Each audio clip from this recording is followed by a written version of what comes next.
Lukas 1:26-38. Ang mabuting balita ng Panginoon ayon kay San Lucas. Noong panahong iyon, ang Anghel Gabriel ay sinugo ng Diyos sa Nazaret, Galilea, sa isang dalaga na ang pangalay Maria. Siya ay nakatakdang ikasal kay Jose, isang lalaki buhat sa lipi ni Haring David. Paglapit ng anghel sa kinaroroonan ng dalaga, binati niya ito. "Matuwa ka, ikaw ay kalugod-lugod sa Diyos," wika niya. "Sumasa iyo ang Panginoon." Nagulumihanan si Maria sa gayong pangungusap at inisip niyang mabuti kung ano ang kahulugan niyon. Kaya't sinabi sa kanya ng anghel, "Huwag kang matakot, Maria, sapagkat kinalulugdan ka ng Diyos. Makinig ka.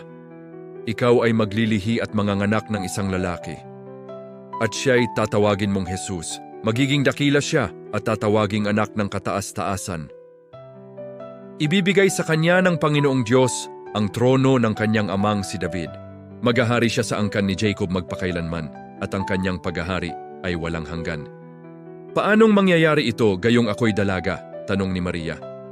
Sumagot ang anghel, "Bababa sa iyo ang Espiritu Santo at lililiman ka ng kapangyarihan ng kataas-taasan. Kaya't banal ang ipanganganak mo at tatawaging anak ng Diyos. Natatandaan mo ang iyong kamag-anak na si Elizabeth? Alam ng lahat na siya'y baog, ngunit naglihi siya sa kabila ng kanyang katandaan. At ngayoy, ika-6 na buwan na ng kanyang pagdadalang tao, sapagkat walang hindi mapangyayari ang Diyos." Sumagot si Maria, "Ako'y alipin ng Panginoon, mangyari sa akin ang iyong sinabi." At nilisan siya ng anghel, ang mabuting balita ng Panginoon,